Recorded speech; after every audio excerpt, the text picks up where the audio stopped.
Let's talk about Slammiversary. July the 15th, 2023. Some surprises, some interesting stuff occurred on this show. I want to talk about it. This show over-delivered. And the weekly show has improved. Lately, Impact has been better than Dynamite lately. And just for the sake of, Impact has been dreadful for a long time. Absolutely dreadful. And from the looks of things, it might actually be pretty bad again at some point soon. But it's picked up quite a bit. There has been some really fun stuff going on the Impact show. Several storylines that are really good. The Dirty Dango, Santino Marella show. Their stuff has been good. The Kenny King, Joe Hendry stuff was very good. Nick Aldis, Leo Rush popping in. That has been very good. Trinity, watching her grow has been good. There's been a lot of stuff to be interested in when it comes to Impact compared to Dynamite, which has had almost nothing for me to get involved with. That being said, however, Impact took a huge step back tonight. Even though I did enjoy the show and I think the show over-delivered, they took a huge step back, and we'll talk about it when we get there. Let's start with the pre-show, because I did let the pre-show run. Jody Threat, Courtney Rush, and Jessica defeated Giselle Shaw, Jay Vidal, and Savannah Evans. Okay, whatever. Kenny King won the Digital Media Championship from Joe Hendry. This has been a very fun storyline. I have thoroughly enjoyed it, and I'm surprised it took so long for Kenny King to win something in a wrestling. Kenny King has a lot of talent, but he just has almost no passion for the business. I think he's quit the business like 2 or 3 times to go and do other things like TV shows or strippers or whatever. So Kenny King, if he had any passion for the business, he probably would have been a world champion or something right by now, because he has the wrestling skill and he has the personality. So the story has been that Joe Hendry has said the only thing that made Kenny King famous was being a stripper. Like, that's been the highlight of his career or whatever. So the crowd has been chanting "Stripper Kenny" at him. Now, this is where I go into the super review, where I actually look at the last episode of Impact, which was on the 13th. And it was a tag team match with Joe Hendry and Yuya Uemura versus Kenny King and his protege Shelton Jean. So at this point, Joe Hendry did a promo in the ring where he talked about Stripper Kenny struggling because there was women walking up to Kenny King trying to put money in his in his pants. Just women trying to put money in his pants. It was random. Like, he'd be fully dressed and women are just walking up to him trying to put money in his pockets and stuff. It was really good. Like, it's really funny. So Joe Hendry is saying that Stripper Kenny is struggling. And the crowd starts chanting Stripper Kenny, Stripper Kenny. And then he started saying, look, you can chant whatever you want. It is a free country. But I wouldn't chant Stripper Kenny because it hurts his feelings. So feel free to chant if you want to hurt his feelings. But I don't think he liked it very much. So then they just started chanting Stripper Kenny even louder. So that was great. So in this tag team match that I'm talking about here, this is from Impact. Kenny King comes out in this match wearing a hoodie. It is the middle of July. He wrestles a match in a hoodie. So it was unstated for a long time why he was wearing a hoodie. Like, you wouldn't have noticed it unless you were looking for it. But then Joe Hendry took the hoodie off of him, and and Kenny King covered his nipples. It just started like covering himself up, and then Stripper Kenny, and then he just ran off and took off running, trying to escape the Stripper Kenny chant, and left Sheldon Jean to get pinned. It was hilarious. I loved that. That was really fun stuff. I'm not even gonna hold you up. I loved it. So this match from Slammiversary, the Digital Media Championship match, is Joe Hendry versus Kenny King. So in the middle of the match, Kenny King puts one of those strippers' Chippendale collars on Joe Hendry.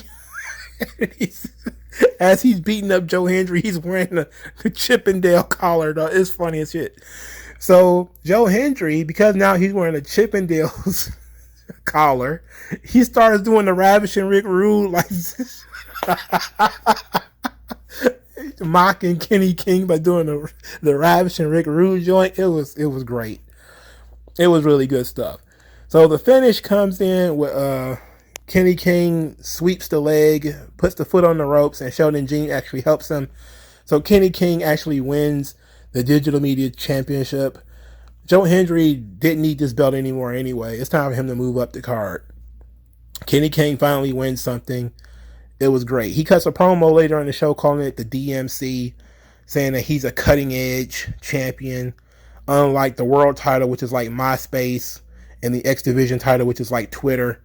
This digital media title, it's cutting edge. I guess it's Instagram. It's a TikTok title, I guess. I didn't know. I understand where he was going with that promo, but he should have just landed it. Like, this title is yada, whatever. Plus, a lot of people use Twitter, so I guess the X Division title is still pretty cool. But he was saying like it was a dumpster fire or something like that. Whatever. But Kenny King is a digital media champion. Great. Good stuff. This should have been on the main card as far as I'm concerned. But it was what it was, but I still enjoyed it. So that was great. All right, so the first match officially on this show was the Ultimate X match. Kushida, Alan Angels, Jonathan Gresham, Kevin Knight, Mike Bailey, and Jake Something. Jake Something makes his return to Impact on this show. It was fun. It was fun seeing him. It was good. Now, on the previous episode of Impact on July the 13th, Kevin Knight had a really good match with Mike Bailey. Unfortunately, Mike Bailey wrestled a blow-up doll at GCW the day before Slammiversary. So, if you go online and look up Mike Bailey, you probably won't be talking about this match. You'll probably be talking about him wrestling that blow-up doll. And once again, we got a bunch of morons like, Mike Bailey, you're really living up to the carnival roots of pro wrestling. The carnival, you bitch. This stuff used to be real. There's nothing, even the scripted, or if you want to say scripted, but the worked nature of wrestling didn't begin with the circus and the carnivals. It didn't. Jesus, barnstorming happened later. Oh, these people learn one fucking thing and they just start tying everything into it. It's like slavery. It's like everybody's history begins and ends with fucking slavery. It's like, no, the world existed before that. You know, like things happened in other parts of the world and other stuff was going on. Like wrestling has a more richer history than circus and carnival and stuff. You idiots. Anyway, Kushida wins Ultimate X, which is a surprise. This is a number one contenders match for the X Division title. It was announced similar to a Money in the Bank, where Kushida can cash in whenever he wants. So I was surprised that they would put it on Kushida, considering he doesn't work here. You know, like, he doesn't work in this company. Wouldn't you put one of your guys over and not one of New Japan's? Unless we're building to Multiverse 2 and they're just going to go with Kushida wrestling for the title at that show. Still should have just went with somebody else. This Kevin Knight kid, I've seen him a couple of times, not just in Impact, but I've seen him in other places. He's actually very athletic, pretty good. Alan Angels is the same guy from the Dark Order. Jake Something is a big dude. He didn't do much in this match. Really wish they would have done something with him here. They did a reverse Rana from the top rope by Alan Angels on Kevin Knight, and I'm like, yeah, this is just that kind of match. This is the kind of thing we do on this show, apparently. We just do poison Ranas from the top rope and drop people on their heads. Great. Thank you for that. Thank you for that very much. Anyway, the second match on the show was the Knockouts Tag Team Championship match, in which Masha Slamovich and Killer Kelly won the title from Kylan King and Taylor Wilde. Now, Masha Slamovich and Killer Kelly, their tag team name is MK Ultra, even though it wasn't announced. And MK Ultra, Google it. I'm not going to go into it, but Google it. Anyway, this kinky tag team, they've been showing this vignette with Masha Slamovich speaking in Russian, I think she is. And then Killer Kelly would quote unquote translate in English. And while she's biting the chain and, you know, doing weird stuff with her mouth and everything, I'm just kind of like, oh. You know, almost give me like those Beavis and Butthead vibes. You know, like hot lesbian action, it's not over. It ain't dead. It ain't dead at all. We already figured that part out, didn't we? You know, they teasing it. They know what they're doing. Anyway, this match was actually fine. It was very solid. I like Kylan King. Not really a big fan of Taylor Wilde, but I like Kylan King. She's very good. She was very good in NWA too. She's a very good worker. I don't know how she is in terms of personality because they don't really focus too much on her personality. They just, you know, put her in the ring and let her wrestle people to death. So that's fine. You know, maybe it's time for her to move up the roster too and to start doing single stuff. Taylor Wilde is whatever. She can go bye-bye for all I care. Masha Slamovich should probably be world champion right now. She's that good. She's excellent. And so is Killer Kelly. She's actually very good in terms of facial expressions and stuff like that too. So the match was pretty good. I didn't like the headbutt spot that Killer Kelly did when she grabbed Kylan King's arms and started doing, you know, Al Snow headbutts, to which Kylan King didn't really sell them and then threw one headbutt back and, you know, Killer Kelly then flopped and lost her socks and all that kind of stuff. But Masha Slamovich and Killer Kelly winning the tag team titles, it seems kind of sudden. Like, that's the only problem I have with Impact is they do things suddenly.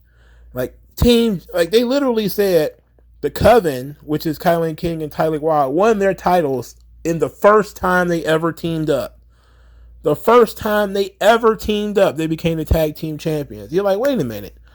That's kind of stupid. Like, they've been champions for 4 months now, okay, but the first time they ever teamed up, you know, and here it is again, Masha Slamovich and Killer Kelly. This is the first time they've ever had any match together, and they won the tag team titles. It's like, it's so sudden, you know, like, wow, can we build to things? Like, you know, I mean, like, build the tag team chemistry, the tag team name, the music, the gear, you know, make it a real tag team and then give them the belts, for crying out loud. But they just swap things so quickly around here on Impact. They do it a little fast. Just a little fast, that's all. The third match was Gaga. It was all Gaga. It was Scott D'Amore and Eric Young versus Bully Ray and Diener. I hated this. This is where they dropped the ball. I hated every inch of this. For starters, Diener, who blows chunks. This guy fucking sucks the hard way. He is a replacement for Steve Maclin, who was injured. I don't know when Steve Maclin, I think he was injured in Australia or whatever. So they were scrambling to find somebody to fit Steve Maclin's spot, and they decided to give him Diener. And I was like, oh my goodness. I knew I was not going to like this when I saw Diener. I was like, you know what? Saving myself the night. Boy. So I was like, okay, one opportunity. Scott D'Amore. Now, they did a really good job over the last couple of weeks of reminding everybody what Scott D'Amore does. He just isn't the fat guy from Team Canada. That he is a wrestler himself. He, you know, wrestled for a long time. He's a trainer. He trained a lot of dudes. There's a laundry list of guys in the vignette that he had trained. Chris Sabin was like one of those guys. I think Alex Shelley. And they talked about how he created the Canadian Destroyer. He being Scott D'Amore. And it was named after his original trainer. And all this sort of stuff. It was very cool. Like, very good history lesson. Because I didn't know all that stuff about Scott D'Amore. And my respect level for him doubled. Because I had almost no respect for Scott D'Amore. Because of the way he runs this company and how Canadian and stupid it is. But then I was like, after I saw that vignette, I was like, hey, you know, this guy, no wonder he has so many connections. And he's been around for a long time. And he's, you know, played a hand in so many people's careers. Like, you got to give the guy credit for that. So I wanted to give him cut him some slack. See what was going to happen in this match, since they've been building this Scott D'Amore Bully Ray feud for like 2 months. What match are they going to have? So Scott D'Amore comes out, and I'm thinking, okay, who is his partner going to be? So Team Canada's theme song plays. I'm thinking, okay, it's Petey Williams. Okay, that's fine. I can take Petey Williams. And then Eric Young comes out there. And I'm like, what the fuck? Eric Young? Oh, hell no. So I'm like, oh, fuck. The first thing I think is the first thing everybody thinks, well, after, oh, hell no, fuck. The second thing I thought is, didn't they murder Eric Young on this show? He was murdered here. And then you hear Todd Phillips, or whatever his name was in WWE, back from the dead! Eric Young, back from the dead. I was like, oh my God. He's a zombie. He's a zombie Canadian. Anyway. So Diener being in the match makes sense now because Eric Young was the partner. Diener murdered Eric Young by stabbing him to death. Lo, these many months ago, when Eric Young went traipsing off back to WWE. Which is another story that almost immediately after he came out, the story hit the wire that of why Eric Young is back in Impact. So let's talk about that for a moment, because this match is not worth discussing. So Fightful claims that Eric Young requested his release from WWE in April 2023 because he didn't want to work with Vince McMahon. The request was granted and the 90-day non-compete clause expired last week. So now Eric Young is champion of the people because he didn't want to work for Vince McMahon. You know, the same guy who put him on the bench last time. So he got put on the bench again because Vince came back. So what? Eric Young is worthless. I hate to break it to you. I'm sorry to be the one to tell you. But Eric Young, you ain't missing nothing with this guy, man. He's never had it. Like, he was interesting in the Violent by Design situation because it was different. And I was willing to give him some credit for that. But that's it. Everything else he's done has been shit. You know, they keep trying to make him a super serious character. He's garbage. I don't care if he didn't want to work for Vince McMahon. So what? That's a personal choice. He can do that if he wants. At the end of the day, though, we didn't miss out on anything because Eric Young was not utilized on WWE TV. I will say this, however. This match, disgusting. Just gaga. It was entirely too long.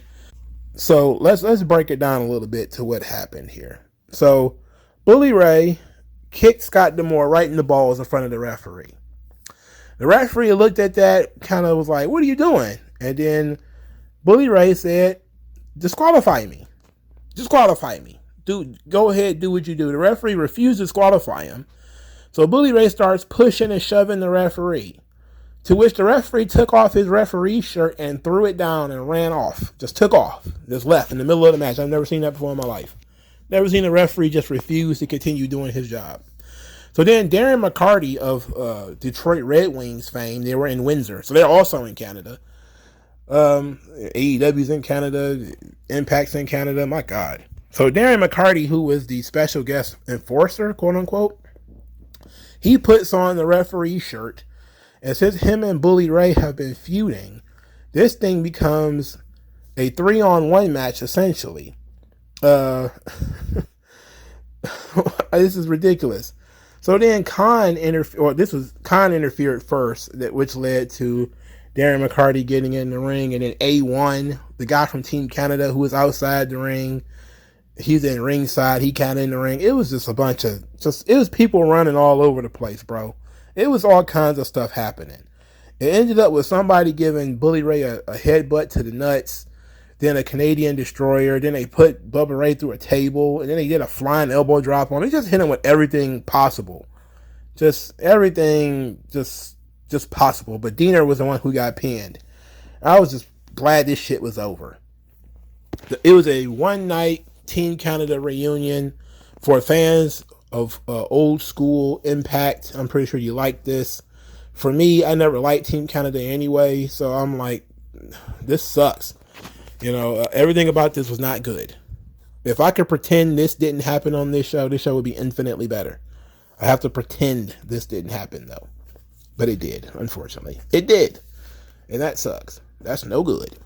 Anyway, fourth match on the show was another miss in my book. Lio Rush absolutely destroys Christopher Sabin. He destroyed him. And if you know Lio Rush is about the size of a bed bug, him crushing somebody is absolutely hilarious. But that's exactly what occurred.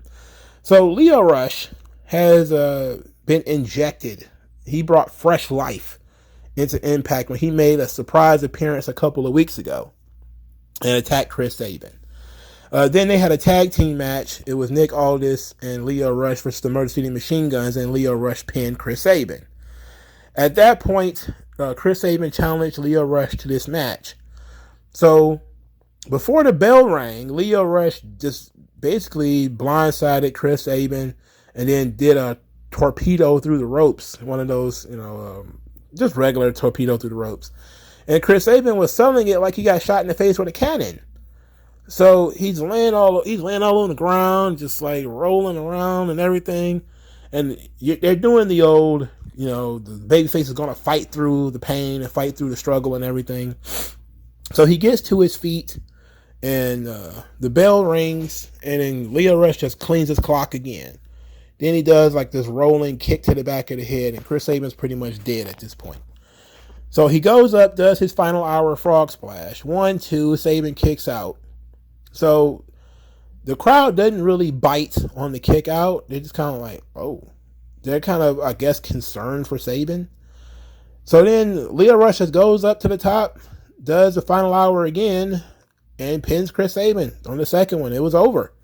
This match was a grand total of like 2 minutes. Look, I'm not a big fan of Chris Sabin, but hey, I was looking forward to this. I was looking forward to this. And then you shortchanged me on the one match I was looking forward to. There was other matches on this show. Like, you could have just, chopped the shit out of that match. Like, that Scott D'Amore fiasco, you could have got rid of that. And I wouldn't have been too upset at all.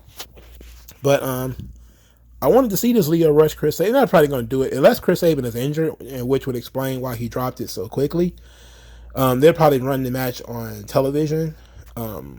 Which is fine. I think they also dropped the Dirty Dango Santino Marella story because they were supposed to do something on this show too. But it seemed like they dropped it. So, whatever. Anyway, Lio Rush is the X Division champion. Perfect. No offensive moves at all by Chris Sabin. So, it was the right decision for Lio Rush to win. They needed some new blood in Impact. They needed it very badly. And Lio Rush is perfect for that. He's young, but he's very, very experienced. He's been pretty much everywhere. He's been successful in a lot of different places. He was successful in WWE. He was successful in MLW. He's successful now in Impact. He's been successful in New Japan. Lio Rush is a highly talented guy when he's not on the pill, which is pretty much all the time. My only issue is he's, constantly, he wasn't successful in AEW, but that wasn't his fault. That was Tony Khan's fault. Tony Khan can't book anybody. In any event, Lio Rush's gimmick seems to now be that he's Lil Wayne. He wants to be like Lil Wayne, apparently. It's just, he's still, using his own rap songs as entrance music, and it sounds awful. You call him the bad child. But imagine this. Lio Rush has been on television off and on for years. He's not even 30. Like, that guy has so much of a future ahead of him. He's not even 30. He's been out of WWE, I think, longer than he was in it. I think he was like 24 when he was in WWE. He's 28 now. So the guy has a huge future ahead of him. My only issue is, once again, Impact just goes to bed without really knowing your name. Because they just smashed Lio Rush over. Not only did he just join the company like 2 or 3 weeks ago, on television rather, but he crushed Chris Sabin. They just had him kill him. And I was like, wow, they've never done that for anybody before, as far as I know. Even Samoa Joe had to wrestle these small guys, a little bit. Lio Rush coming in, putting the smash on them. I'm like, wait a minute. But it's all so sudden. There's not a lot of time put into this storyline. But who knows? Maybe it's going to be a long run for Lio Rush. He seems to like Impact. He was very complimentary of the locker room when he joined in. So this was good. It was the right decision to make. Alex Shelley was watching this match on screen, and he got asked by interview girl, whose name I can never remember, about the end of the Motor City Machine Gun era that they said was occurring when they both won singles titles at the same time. And Alex Shelley just walked away from her because he was, I guess, disappointed in how shitty Chris Sabin is. All right. Next was the Tag Team Championship match. The ABC Austin Bay Club versus Subculture versus Moose and Brian Myers versus Sami Callihan and Rich Swann. Oh my God. This was a low point for me too, because who the fuck decided that Moose and Brian Myers was a tag team? And who thought that was a good idea? Who thinks it's a good idea to continue paying Brian Myers? You can actually afford real talent now. I mean, if you just get rid of some of these bums, especially some of these washouts like Brian Myers, you might actually get some, people watching your show again, Now, the storyline going into this has been the reunion of the Rascals. So on the 13th episode of Impact, July 13th rather, Zachary Wentz, who has returned from getting fired from WWE, he wrestled Chris Bay and actually won that match. At this point, he lost because Bay was distracted due to Trey and Ace fighting outside of the ring. So this ties into Santino, who's backstage. He got sucker punched by Dirty Dango. After Dango says that Santino was a bitch just like his daughter, to which Santino got in Dango's face and got sucker punched. So Santino's in a bad mood backstage talking to Scott D'Amore when the Rascals, that's Trey and Zachary, walk up and ask for it to be put into the Tag Team Championship match. They think they've earned it because Zach beat Bay. So Santino says, nope, we're not putting you in it. It ain't going to happen. And Zach versus Chris Bay was very good, by the way. So Santino refuses to put them in the match. And so they tell him, you're going to regret that. And then in this match, they damn sure didn't make Santino regret it.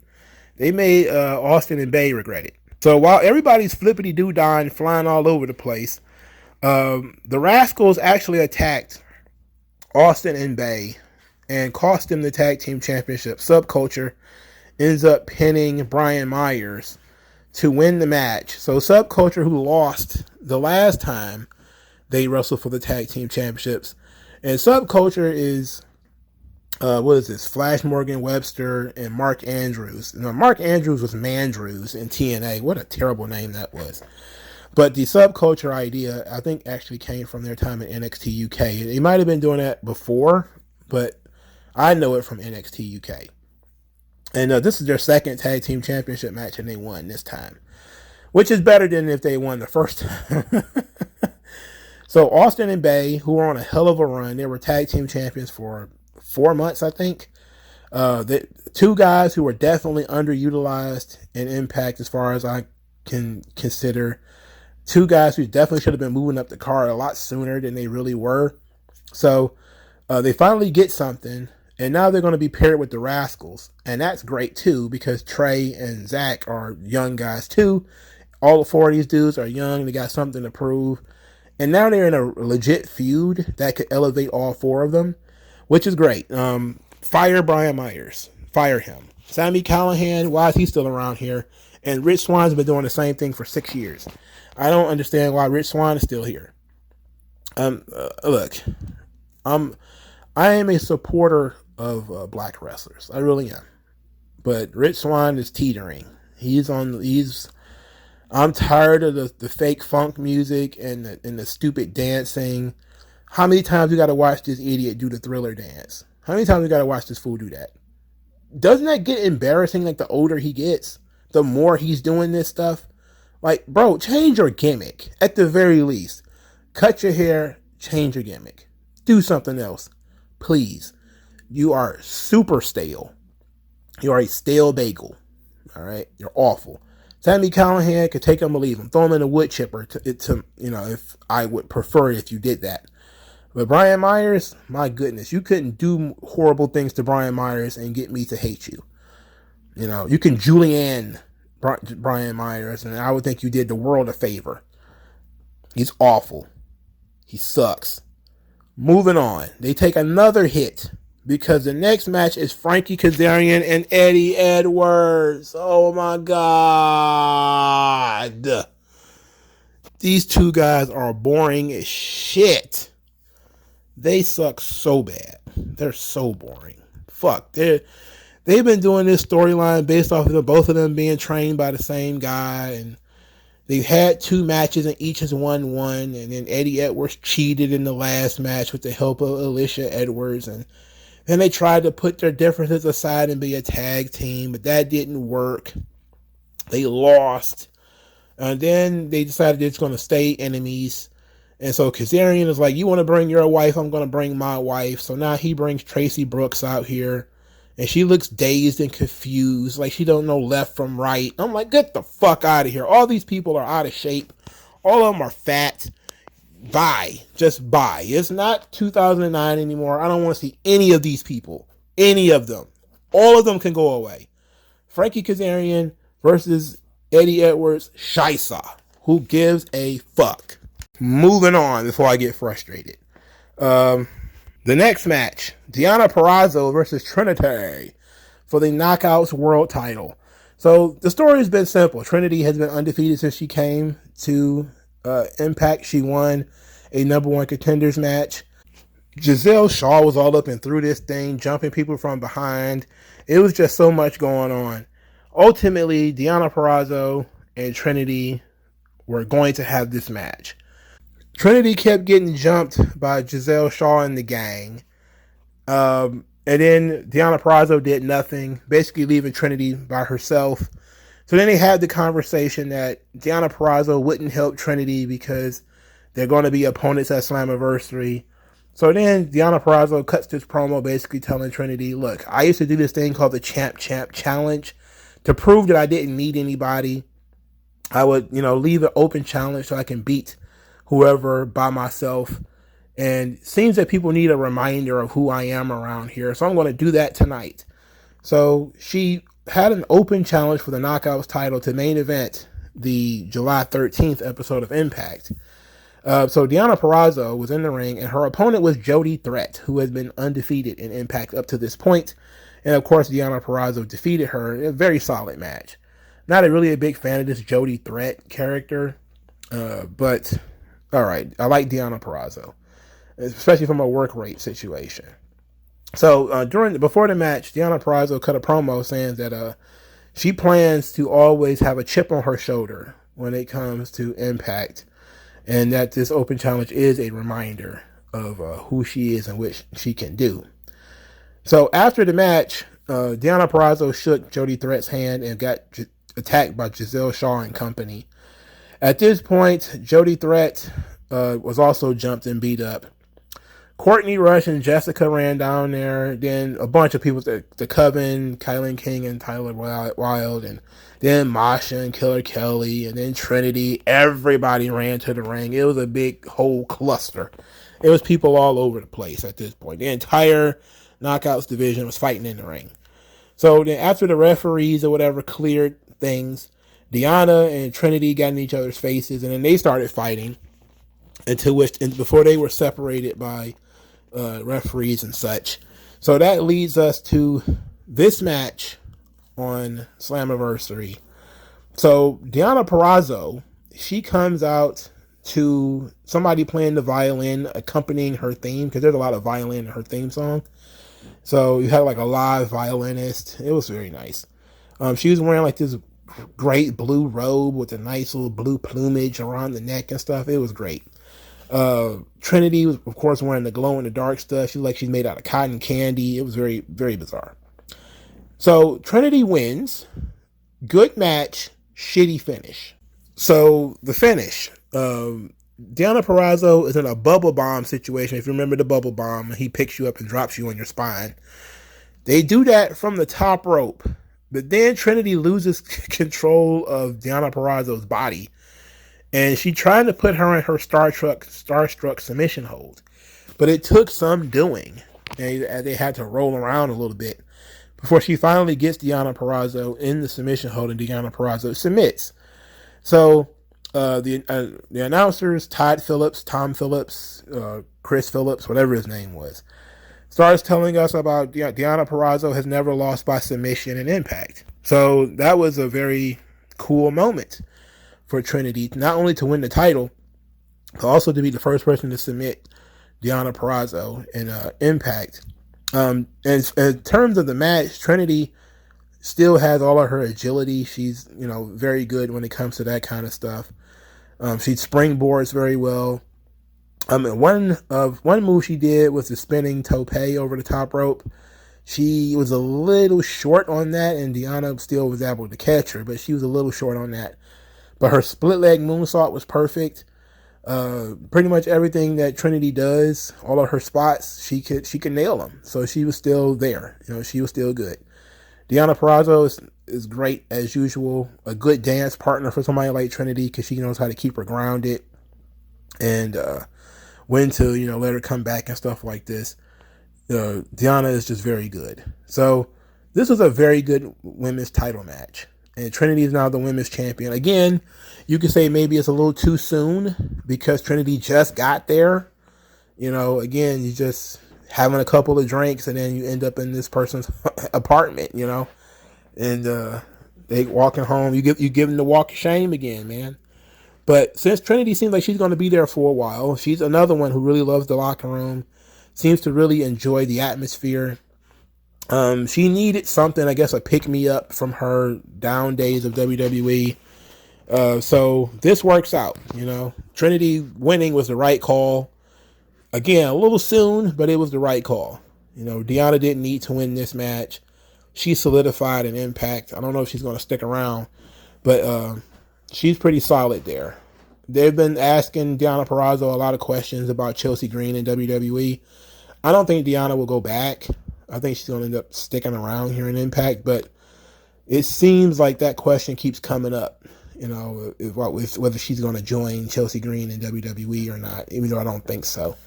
It just doesn't seem like it's a thing that's going to happen. She might even still be under contract in Impact, for a little while longer, so who knows. And the main event was pretty straightforward. Alex Shelley defeated Nick Aldis.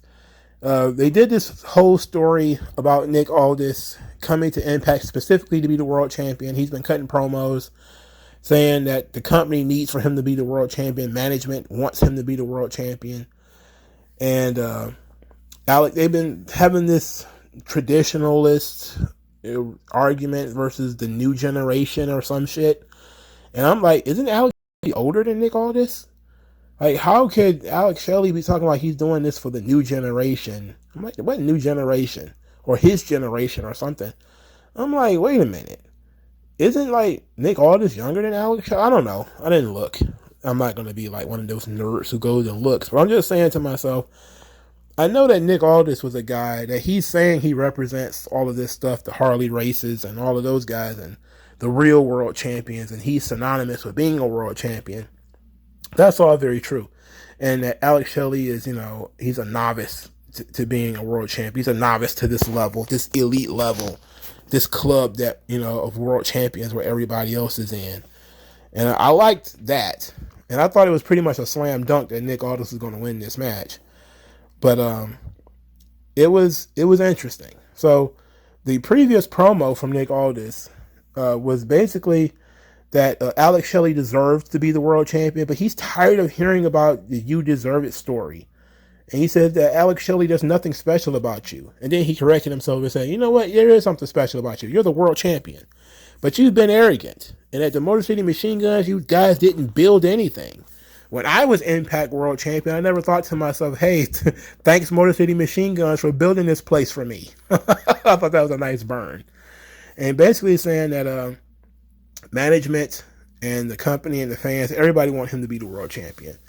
So I thought that was great. And Alex Shelley was basically saying, hey, my DNA is sprinkled through all of these guys and all these people that, he took under the learning tree and made world champions. And, he never directly trained Nick Aldis. But if Nick Aldis learned anything from him, he didn't learn enough. Yada, yada, yada, all that kind of stuff. So then they have the match, and Nick Aldis actually loses, which was a huge surprise to me. And Alex Shelley, who is, honestly, he's a transitional champion, if we're being honest. But he is the only champion of the night that won. All the other champions lost except Alex Shelley. And the only champion I thought for sure was going to lose was Alex Shelley. So if I'd have bet on this, I'd have lost money. I'd have been thinking of waiting for that money too. But clearly, there's a plan with this Nick Aldis thing. They didn't bring him back in to job him out and then push him to the side. I can guarantee you that. He's going to get that belt. It's just going to be, they're going to make him work for it. So he did not finish his story. He got the Cody situation. Where's his rubber chicken? Well, his rubber chicken came in the name of Josh Alexander.